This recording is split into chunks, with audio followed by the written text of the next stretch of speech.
It was fun. We had two good practices, so I feel like we're getting going. Has it set in now after a couple days after the draft? Have you had a chance for it to kind of all sink in? Oh yeah, no, I've it's been a lot of fun. A couple days here, traveling up to Vancouver, but from what I've seen, I really like it here. So. All right, we want to get the proper pronunciation of your last name, Tom. Make sure everyone says it correctly. So I guess the way we would say it back in Sweden is Willander.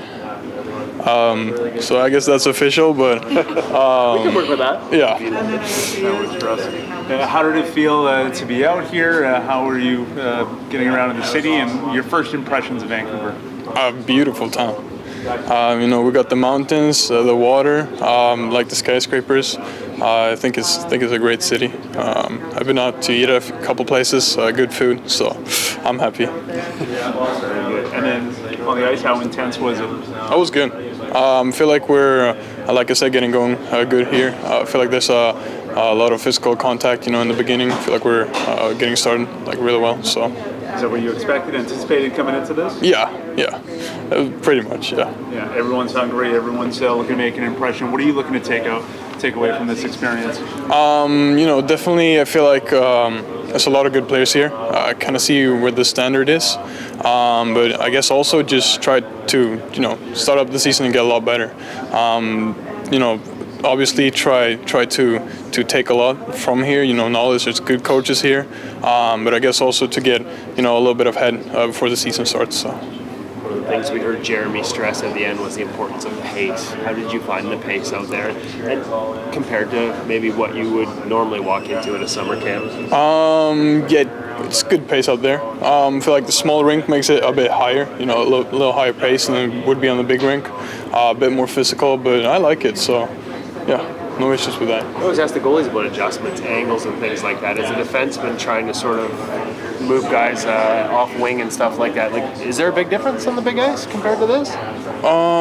I'd say so. Yeah, I feel like it's sometimes it's a bit harder on the bigger ice because players have more space when they have the puck. So I feel like it's closer to get somebody stuck on the boards. But at the same time, it's a bit more dangerous since they're closer to the net. So you have to be very careful. So.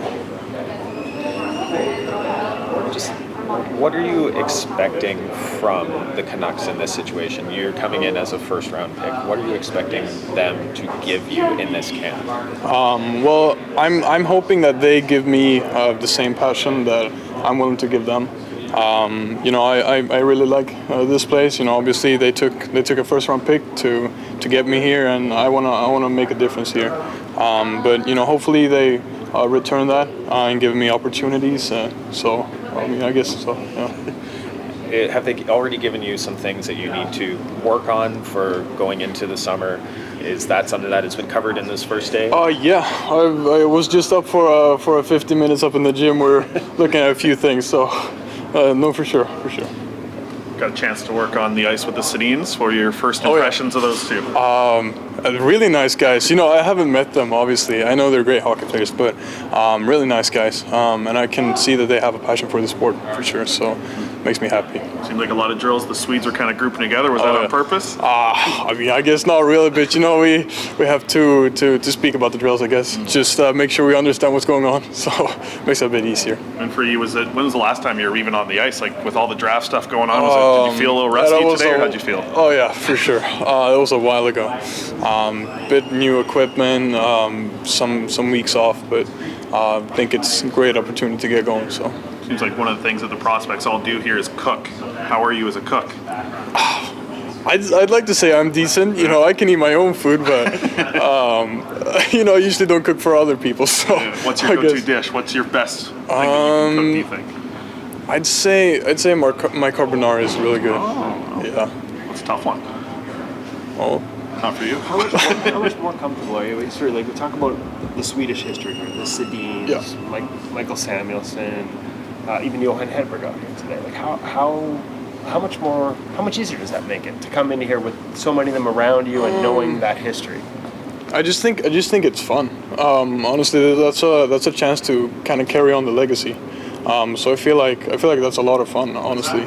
I don't really feel like pressure from it. I just think it's, you know, a lot of fun to have a lot of Swedes you can talk to. Makes it a bit easier, but I guess also have that, you know, connection. So many of the skills coaches out here today are forwards, the Sedins, you know, guys that played up front. Is there a voice that's helping you on the defensive end in terms of what to expect, adjustments and those types of things? I mean, today was more like a one-on-ones, but I'd say generally a lot of the skills that forwards do is very transferable to the D. Because I feel like in today's hockey, Ds have to be very skilled, and I feel like, you know, just that spread on the practice is important for Ds too. So we've heard a lot about on the coaching staff about the role of Sergei Gonchar and Adam Foote. Have you had a chance to talk with those guys at all from the NHL club coaching staff? No. Or which ones you said? Gonchar and Foote, Adam Foote, Sergei. No. Okay. All right. You had previously played as a forward, I understand. When did you make that switch? So I guess the last season was my second like official season as a D, I guess. So yeah. Do you feel like that means you have a lot more growth that you can make? I for sure think that you know, there's a ceiling in experience, you know, just in like different situations on the ice that I feel like definitely could be worked on. And I feel like just last season I had a lot of games, and I felt like that helped me a lot, just getting used to it. Is there a change in perspective watching the play from behind a little bit more 100%. than leading the play? Yeah, 100%. I feel like you it's easier to know like what situations you're putting your forwards into by like different passes, you know. Obviously, me playing forward, you don't like to get the puck, you know, running like from here, just going around the boards. Not too fun when you got like a 200-pound guy on your back. So I guess that just kind of makes it easier to understand like what the forwards feel. So you want to put them in the situations you'd like to be put in. Exactly.